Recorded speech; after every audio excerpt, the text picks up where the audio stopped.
یا اس کے گھر پہ جہاز آ گرے، چونکہ ساتھ میں پھر اپنا بھی تو جائے گا نا. سو اس لیے یہ گلوبل منڈی اس طرح اور کھلی چھوٹ نہیں دی جا سکتی پاگل پن کو، انتہا پسندی کو. اس طرح کی چیزوں کو اور طریقے سے ہینڈل کیا جاتا ہے، اور طریقے سے دیکھا جاتا ہے، اور دنیا ان کو اگنور نہیں کرتی. اور یہ جو بات آپ نے کہا نا ہم ازر کی حقیقت نہیں، یہ معاملہ اور طرح کا ہے اور یہ بڑی دیر سے چل رہا ہے. دعا کریں آپ بھی اور جو ہمارے بھارت میں جو دوست ہیں وہ بھی کہ اللہ کرے سینٹی پرویل کرے. غربت کے خلاف لڑو، جہالت کے خلاف لڑو. ہم نے کوئی ذلیل ہونے کا اس خطے نے کو ٹھیکہ لیا ہوا ہے دنیا میں. ہمارے بعد آزاد ہونے والا چین وہ سپر پاور بننے کے خواب دیکھ رہے ہیں اور ہم اسی چکر میں خوش ہو رہے ہیں کہ جو اس کے ساتھ ہمارے تعلقات ہیں. کوئی طریقہ نہیں ہے. نارمل ہو کے ٹھنڈے ہو کے کروڑوں بچہ اسکول سے باہر دھکے کھاتا پھر رہا ہے. بے روزگاری انتہا کو پہنچی ہوئی ہے. لوگوں کو 2 وقت کی روٹی، ہندوستان کا بہت برا حال ہے، میں خود دیکھ چکا ہوں. اس لیے اللہ کرے صورتحال بہتر ہو اور میرا خیال ہے کہ بہتری کی طرف ہی جائے گی، دوسرا آپشن کوئی نہیں ہے. السلام علیکم ویورز. عابد بقار صاحب کا راولپنڈی سے سوال ہے کہ شاہد خاقان اور مولانا عبدالغفور کا گیلانی کو اپوزیشن لیڈر نہ ماننے پہ اتفاق. دونوں رہنماؤں کا دیگر پی ڈی ایم میں شامل جماعتوں کو اپنا قائد حزب اختلاف لانے کے لیے حکمت عملی طے کرنے کا فیصلہ. مجوزہ فیصلے کے پی ڈی ایم پر کیسے سیاسی اثرات مرتب ہوں گے؟ ہم بے شمار لفظ جو ہیں وہ روا روی میں استعمال کر جاتے ہیں جن کا حقائق سے تعلق نہیں ہوتا. یہ سیاستدان نہیں ہے. سیاستدان اگر آپ دیکھو تو اور طرح کی چیز ہوتی ہے. اچھا رہ گئے ان کے اثرات، ان پہ کیا اثرات مرتب ہونے ہیں، کس چیز کے اثرات مرتب ہونے ہیں؟ ان میں کوئی ہیر رانجھا نہیں ہے، نہ کوئی سسی پنو ہے، نہ شیریں فرہاد ہے. ان کا ملنا بھی دھندا ہوتا ہے، ان کا نہ ملنا بھی دھندا ہوتا ہے. ان کا اتحاد بھی کاروبار، ان کا انتشار بھی کاروبار. اور یہ وہ ایک مصرع بڑا خوبصورت ہے، یہ ہیں منافقت کے سمندر کی مچھلیاں، ڈھیٹوں اور موقع پرستوں پر کسی قسم کے اثرات مرتب نہیں ہوتے. یہ گرگٹ ہیں، گرگٹوں کی طرح رنگ بدلتے رہتے ہیں. کینچلی جیسے سانپ نہیں کہتے 100 سال کا ہو جائے تو وہ بدل لیتا، اپنی کینچلی بدل لیتا ہے. اس لیے کیا سیاسی، یہ سیاستدان ہے نہیں. سیاسی اثرات کیا ہے؟ ایک سلسلہ ہے جو ملک کے ساتھ جڑا ہوا ہے اور ہم اسے سیاست سمجھے جا رہے ہیں. اس ملک کی جمہوریت نہیں ہے، اس ملک کی سیاست نہیں ہے. اس ملک کی ٹوٹل تاریخ میں سیاستدان نہ ہونے کے برابر آئے. باقی پتہ نہیں کون تھے، مہمجو تھے، وارداتیے تھے. پولیٹیشین تو کچھ اور ہوتا ہے، وہ تو رول ماڈل ہوتا ہے. یہاں تو گھس بیٹھیے ہیں یا بلیک میلرز ہیں یا کک بیک اور کمیشن کھانے والے ہیں. تو سیاست تو سنت ہے آقا کی، بہت کمال کا. ان کو تو سیاستدان کہتے ہوئے مجھے گھن آتی ہے، خوف آتا ہے، گناہ محسوس ہوتا ہے. Thank you very much. میں تو کبھی کسی حکومت کے ساتھ نہیں رہا. میں عوام کے ساتھ ہوں، میں پاکستان کے ساتھ ہوں. میری دھرتی ہے، میرا ماضی ہے، میرا مستقبل ہے. لوگوں کے ساتھ ہوتا ہوں میں تو تھرو آؤٹ. ہاں اپوزیشن میں کوئی ہو اور مار کھا رہا ہو تو اس کے لیے سمپتھی آ جاتی ہے. میری پورا کیریئر آپ کے سامنے ہے. آپ چاہیں کسی سے تصدیق کر لیں. 27, 28, 29 سال ہو گئے مجھے کالم لکھتے ہوئے. میں نے تو کبھی کسی حکومت کا، اور دوسری طرف میں نے مخالفت برائے مخالفت بھی کبھی نہیں کی. جس کا سب سے بڑا ثبوت یہ ہے کہ جب پنجاب فوڈ اتھارٹی بنائی شہباز شریف صاحب نے، میں نے بہت اس کو پریز کیا، اس کی پرفارمنس کو. پھر انہوں نے ایک اور آئیڈیا فلوٹ کیا جس کو بدنصیبی سے فالو اپ نہیں نصیب ہوا، وہ تھا کچن گارڈننگ کا. میں نے بہت اس کو اپریشیٹ کیا. تو اچھا کام اگر کو کرے گا تو اس کی بندہ مخالفت اگر کرے تو وہ اپنی نظروں سے گرنے والی بات ہے. سو میں نہ کسی حکومت کے حق میں ہوں نہ خلاف ہوں، پہلی بات. دوسری بات، یہ جو لوگ ہیں ہمارے بھائی جو کہتے ہیں کہ جی ایک طرف طارق جمیل صاحب جیسا بندہ، ٹھیک ہے، مبلغ ہیں، بہت خوبصورت انسان ہیں، بہت اعلیٰ انسان ہیں، ٹھیک ہے، ایک طرف جی ان کو دیا اور ایک طرف ان کو دیا. او بھائی اپنی اپنی سوچ ہے. آئی ریسپیکٹ دیئر اوپینین، جو بھی ہے. میری رائے اس سے مکمل طور پہ مختلف ہے. یہ زندگی نہیں ہے، زندگی کا روپ بالکل اور ہے. رب العالمین نے جہاں آبشاریں بنائی ہیں وہاں آتش فشاں پہاڑ بھی بنائے ہیں. جہاں سمندر تخلیق کیے ہیں وہاں صحرا بھی اسی کی تخلیق. آپ کسی کو رائٹ آف نہیں کر سکتے، ٹھیک ہے. زندگی ہوتی ہے تو موت بھی آتی ہے. سو اس کو اس طرح دیکھنا میرا خیال ہے میرے نزدیک مناسب نہیں. یہ نامناسب رویہ ہے. یہ تھوڑا سا ویژن کا فرق ہوتا ہے. اپنے اپنے طریقے سے لوگوں کو چیزوں کو دیکھتے ہیں. مثلا میں اب آپ کو ایک ایسی مثال دیتا ہوں جس پہ اگر آپ بالکل غیر جانبداری سے بغیر کسی تعصب کے غور کریں تو آپ کو عجیب جان. دیکھو جہاں سنت سادھو اولیاء ہوتے ہیں وہاں ڈاکو بھی ہوتے ہیں، ریپسٹ بھی ہوتے ہیں. یہ زندگی ہے جس کی سب سے میرے نزدیک سب سے رب العالمین کی سب سے عالی شان تخلیق کیا ہے. یعنی ریچھ کا ایک تھپڑ نہیں کھا سکتا، چاہے رستم ہو چاہے مسٹر یونیورس ہو. ہاتھی اس کو سونٹ سے پکڑ کے مارے، کیما کر دے، اس کا دیوار پہ دے مارے تو ٹھیک ہے. لیکن انسان کیا بلا ہے، وہ مریخ اور چاند تک بھی پہنچ گیا. اس نے ہتھیار بنا کے، ہاتھی اس کے سامنے کھلوانا بھی نہیں ہے. وہ ویل مچھلی کا بھی شکار کر سکتا ہے. اتنی عالی شان، اشرف المخلوقات. اسی لیے انسان کو میرے جیسے اشرف المخلوقات نہیں ہوتے، ہم اشرف المخلوقات کی فوٹو کاپیاں ہوتی ہیں یہ، اور وہ بھی اٹیسٹڈ نہیں ہوتی. وہ سپیریئر برینز ہوتے ہیں، عالی شان دماغ جو ہوتے ہیں، شادماغ ہوتے ہیں، کریٹو لوگ ہوتے ہیں. وہ اشرف ہم ان کی فوٹو کاپیز. میں اپنی بات کر رہا ہوں.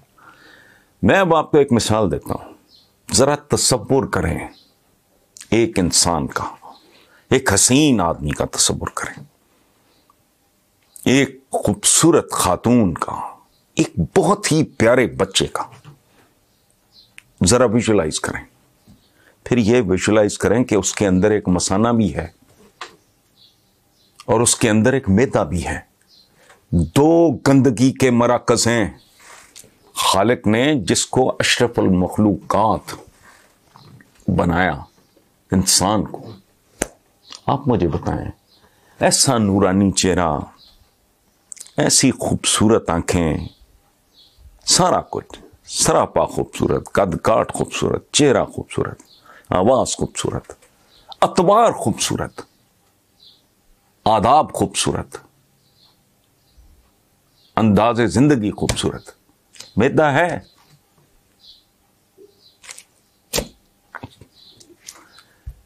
کائنات کے خالق و مالک و رازق نے بھی اس میں یہ رکھے. دو آنکھیں ہیں نا، دو کان ہیں، تو گندگی کے بھی دو مراکز ہیں، اور وہ اتنے ہی اہم ہیں جتنی آنکھیں، دل یا دماغ. اب مجھے بتائیں، ایک آدمی کا اگر معدہ ہی بالکل برباد ہو جائے، کیا کرے گا دماغ، کیا کرے گا دل؟ اچھا، اسی طرح اگر وہ مثانے کا پرابلم ہو جائے، گندگی کے مراکز ہے نا، but they are equally important. انسانی بدن اس کے بغیر مکمل نہیں ہوتا. سو انسانی معاشرے جب اسی طرح چلتے ہیں نا، معاشرہ. اور ایک بات یاد رکھیں، میں اکثر کوٹ کرتا ہوں علی شریعتی مرحوم کا ایک جملہ ہے، changing rules for the changing needs, unchanging rules for the unchanging needs. یہ زمانے یہ جو کہتے ہیں نا کہ ہاں unchanging rules for the unchanging needs, بنیادی اصول وہ قائم رہیں گے، اس میں تبدیلی کی گنجائش نہیں، but unchanging rules for the unchanging needs اور changing rules for the changing needs وہ کل تک کی بات ہے۔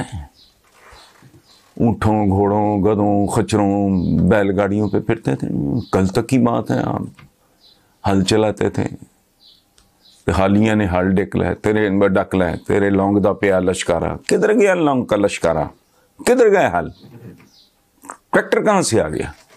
نئے نئے پروفیشنز آئے ہیں، اس میں کوئی اس طرح کی بات نہیں۔ دیکھو کل تک کی بات، کل تک عورت کی آواز کو کہتے تھے عورت کی آواز بھی عورت ہے، وہ بھی سننا۔ ہمارے محاورے ہیں کہ جی ہماری خواتین کو تو کبھی سورج کی کرنوں نے بھی نہیں دیکھا۔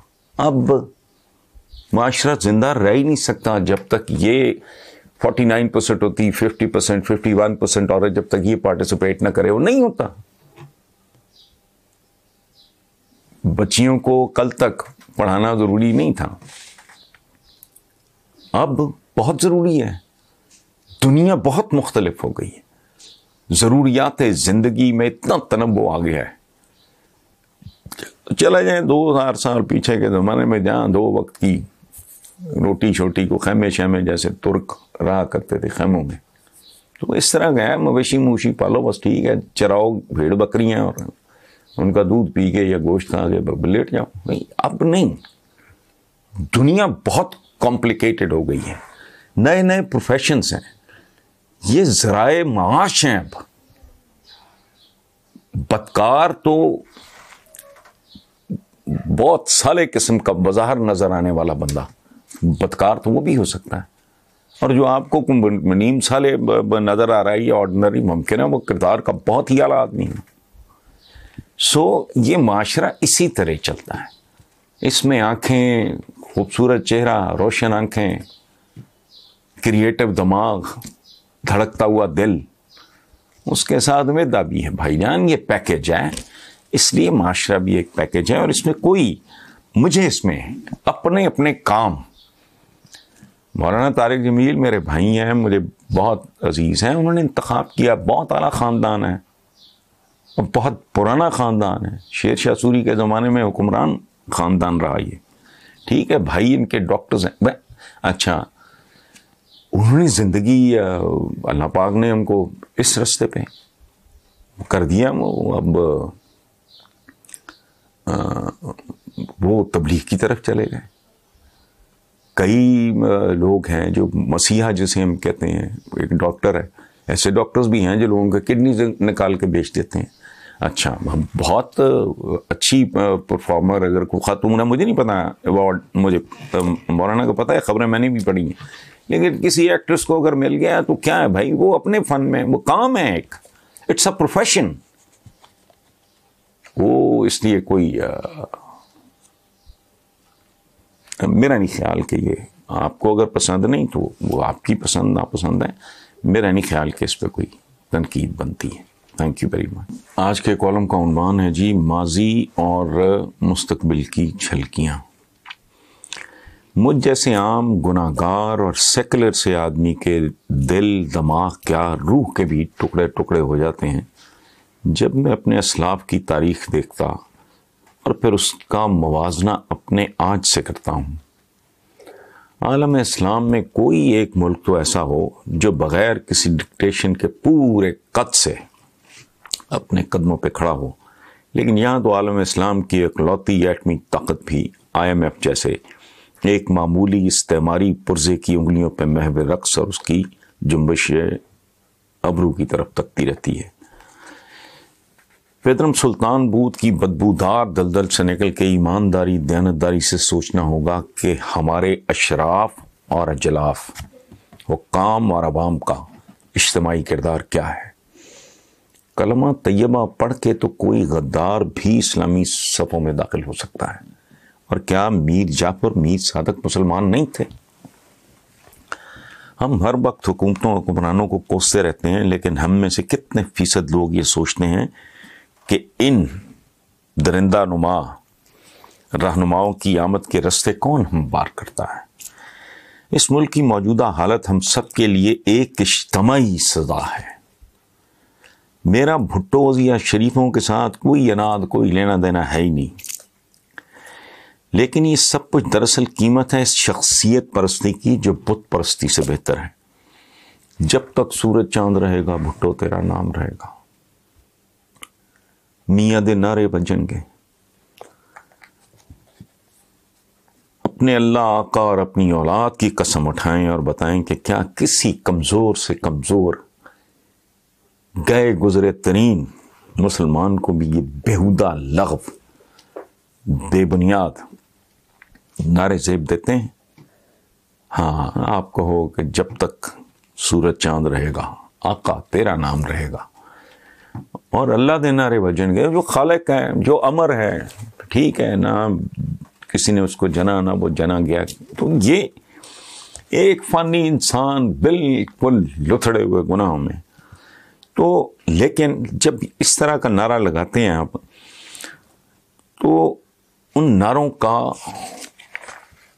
مطلب کچھ اور ہے۔ جب اللہ اور آقا کا نعرہ لگتا ہے تو وہ دراصل ان کے پسندیدہ نظام کے قیام کی بات ہوتی ہے، ورنہ ساری سروس اور لپ سروس بےمانی ہے، منافقت کے سوا کچھ بھی نہیں، اور وہ نظام ہے اقتصادی عدل سے لے کے عدالتی عدل تک پر مشتمل مکمل طور پہ منصفانہ متوازن معاشرہ۔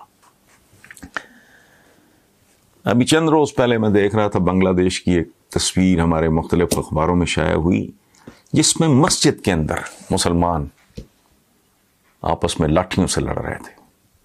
میں سوچتا رہا کہ پروردگار یہ کیا ہے؟ چاروں طرف ہے آگ برابر لگی ہوئی، ہم خود کیسے ہیں؟ اچھا، کل تک ہمارا حصہ تھے، آج بنگلہ دیش اللہ اسے خوش رکھے، آباد رکھے، کیا ہے؟ کون لوگ ہیں ہم؟ کیا کر رہے ہیں؟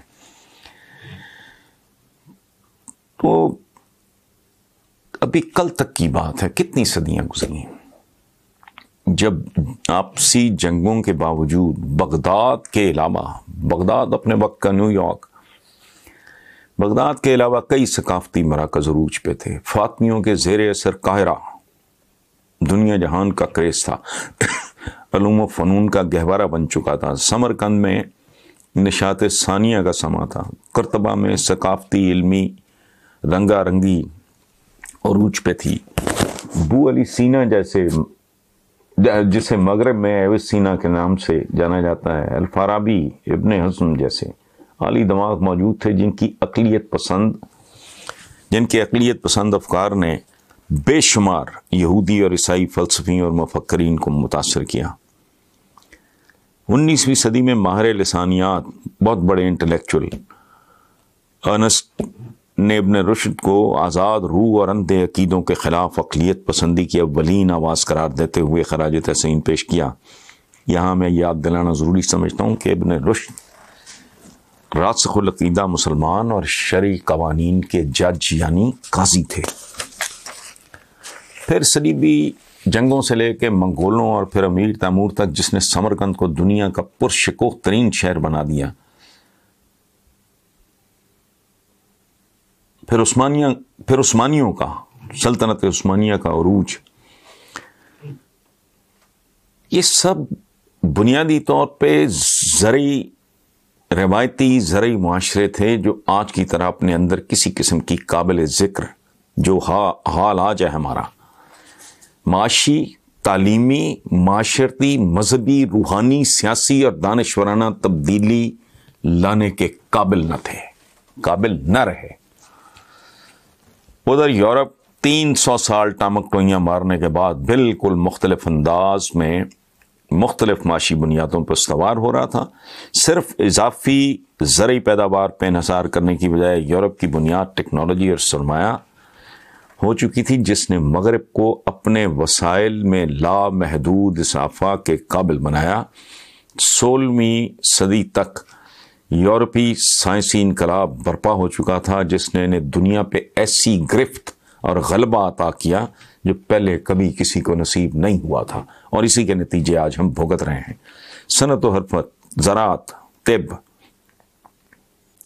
تجارت، جہاز رانی، اسلحہ سازی میں نت نئی دریافتیں ہو رہی تھیں جو مزید ایجادات کو جنم دے رہی تھیں، اور معاشرہ زیادہ سے زیادہ سائنسی ہوتا چلا جا رہا تھا۔